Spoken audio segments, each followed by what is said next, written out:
Japan wasn't supposed to exist, the civilization that survived when others didn't.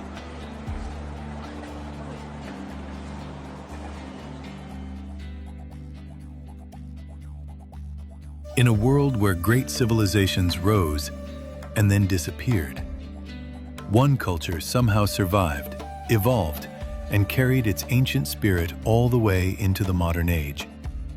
While Rome collapsed, while Mesopotamia vanished, while countless empires turned to dust, Japan didn't just survive, it transformed. But why? Was it luck? Geography? Or was there something deeper, something unique about the soul of this ancient civilization? Welcome to Nippon Tribe, and today we explore why Japan was never supposed to exist, yet it does.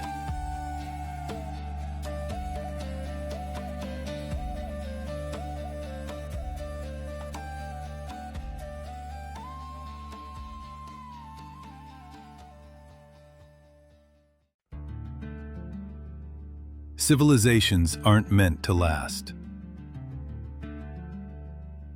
Throughout human history, powerful civilizations eventually fall. Mesopotamia, gone. Ancient Egypt, gone. The Maya, collapsed. The Roman Empire, shattered. War, famine, climate change, invasions, cultural collapse. History teaches us one brutal truth: civilizations don't last. And Japan? Japan should have been no different. Located on the Ring of Fire, constantly shaken by earthquakes, devastated by tsunamis, volcanoes erupting for thousands of years, limited farmland, isolated from the continent. From a survival standpoint, Japan was a terrible place to build a civilization. Yet something impossible happened. While civilizations across the world rose and vanished, something strange happened in Japan. Japan did not simply survive on its own. It carries the echoes of civilizations that disappeared elsewhere. Symbols that resemble ancient Mesopotamia, rituals that feel older than recorded history, mysterious legends of foreign gods arriving from the sea, and bloodlines and cultural traces that seem to link Japan to places thousands of kilometers away. It's as if the memories of lost worlds found refuge on this island nation. Civilizations may have died overseas, but parts of them may have continued to live here in Japan.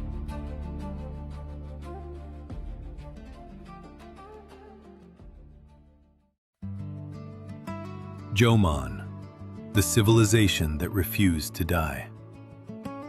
Let's go back, way back, to a time before pyramids, before Rome, before China's first dynasty. Over 10,000 years ago, the Jomon culture flourished in Japan. They created some of the oldest pottery in the world. They developed advanced tools. They formed spiritual beliefs deeply rooted in nature. But here's the shocking part.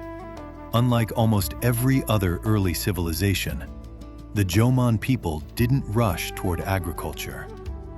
While the world moved toward farming, social hierarchy, and empire building, Japan said, "No, we choose a different path." Instead, Jomon society focused on balance with nature, sustainable living, and spiritual harmony.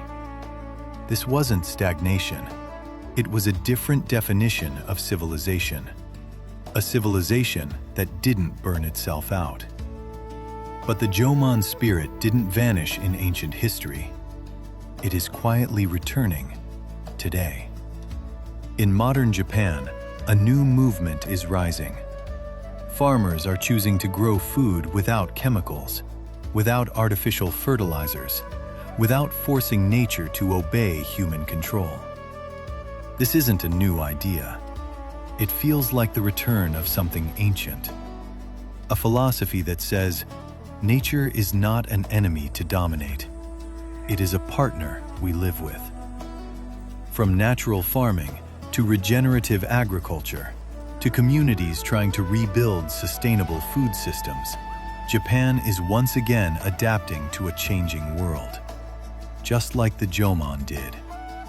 As global resources shift, as the balance of the world changes, Japan is once again choosing harmony over domination, connection over exploitation.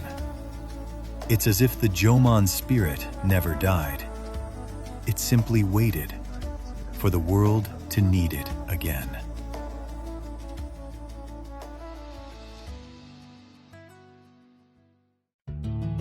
The world collapses. Japan adapts. Throughout history, many civilizations collapsed because they pushed themselves too far. Overexpansion, environmental destruction, internal conflict, power struggles. Japan faced similar threats.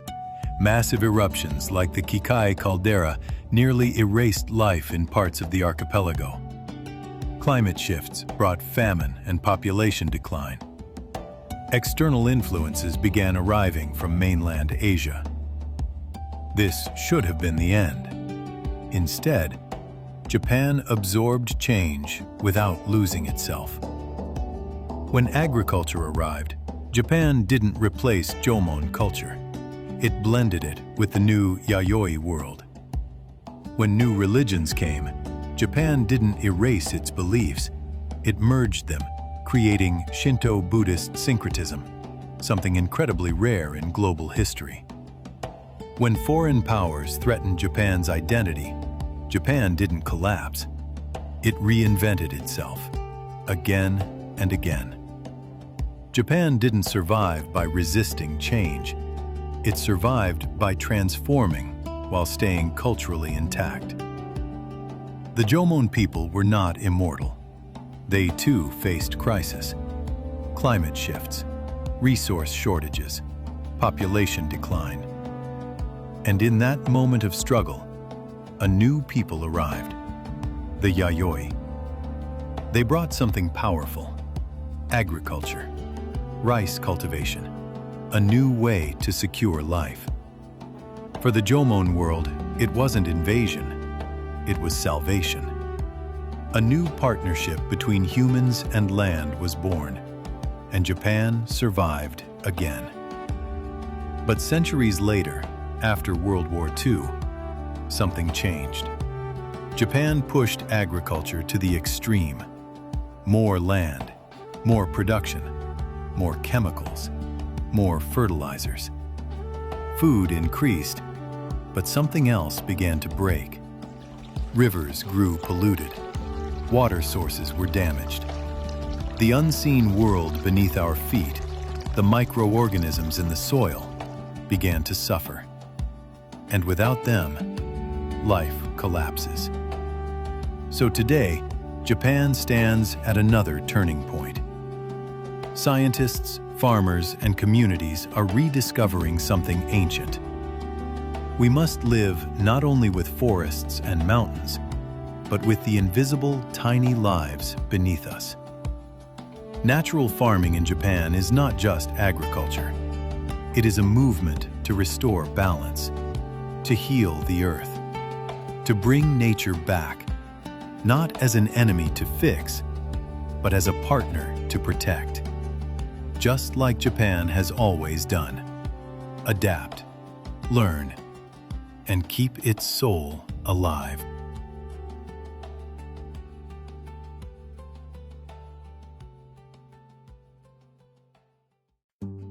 The secret weapon, identity that doesn't break. So what made Japan different? It wasn't military might. It wasn't abundant resources. It wasn't land power. Japan had something else. A core identity that could evolve without disappearing. A civilization that saw nature not as an enemy to conquer, but as a partner to coexist with. A culture that valued continuity more than domination. A spiritual worldview that didn't shatter when faced with new belief systems. but expanded. This may be why ancient Japan feels strangely alive today. Shrines still stand. Festivals continue. Myths are still told. Traditions remain woven into modern life. Japan is modern, but its ancient heartbeat is still there. How many civilizations can say the same?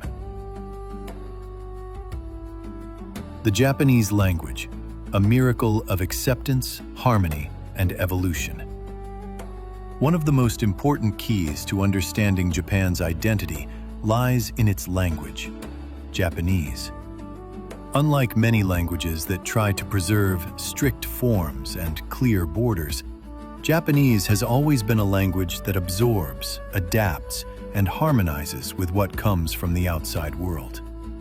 Japan originally had no written script, yet the Japanese people did not lose their language, their stories, or their worldview. Their spoken language was strong enough to survive and flexible enough to evolve.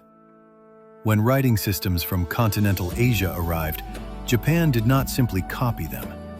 Instead, the Japanese reshaped them, modified them, and transformed them into something that fit the sound, rhythm, and spirit of their own language. This transformation gave birth to kana, a uniquely Japanese script system created from Chinese characters but molded for Japanese speech. And here lies one of the most fascinating mysteries of Japanese culture. Until the Edo period, Japan did not have just one form of hiragana. It had multiple variants of hiragana for the exact same sound, now known as hentai-gana. A single syllable like a, ka, or sa could be written in several different ways, each with a slightly different shape, beauty, and nuance. In many societies, this would be considered inefficient and quickly standardized away. But in Japan, diversity was not erased. Instead, multiple forms were allowed to coexist peacefully. This reflects something deep within the Japanese spirit. Japanese is not merely a tool for communication. It is a vessel, a cultural container capable of accepting foreign influences, blending them gently, and still remaining unmistakably Japanese.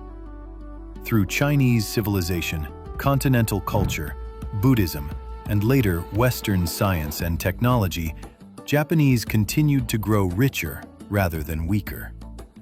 And that ability to receive, harmonize, and yet preserve one's essence is not only the story of the Japanese language, it is the story of Japan itself.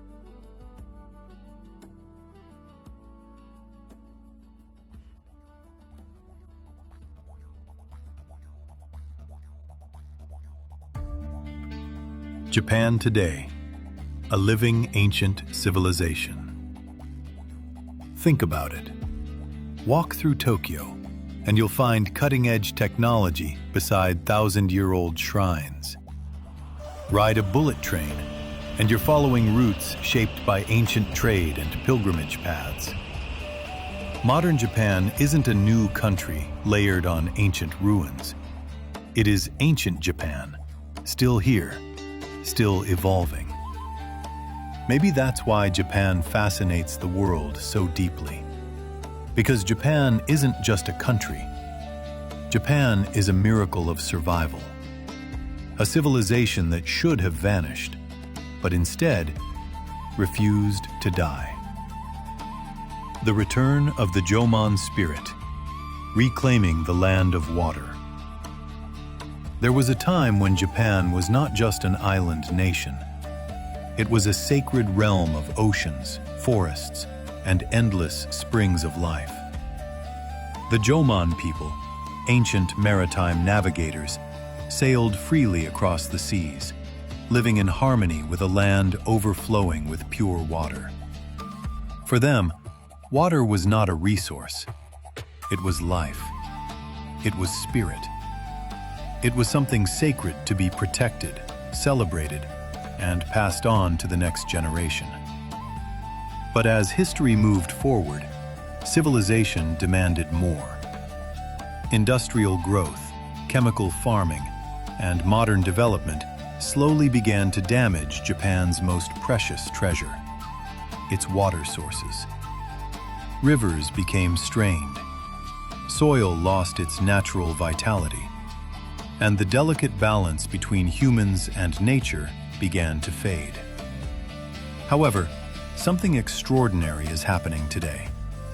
It is as if the ancient memory of the Jomon people, buried deep within the soul of modern Japanese people, is awakening once again. Across Japan, more and more people are turning their attention back to nature. Natural farming without chemicals or fertilizers, forests being protected and restored, sacred springs being revived, communities gathering to heal rivers, oceans, and the land itself. These movements are not simply environmental activism. They are part of something far deeper, a spiritual return to what Japan once was. Japan was once a land blessed by water, honored by those who lived in true harmony with nature. And now, the heartbeat of the Jomon spirit is beginning to pulse again within modern Japan. We may be witnessing the beginning of something powerful, a journey to reclaim the Japan that the ancient Jomon once cherished. A Japan where nature is not conquered, but protected.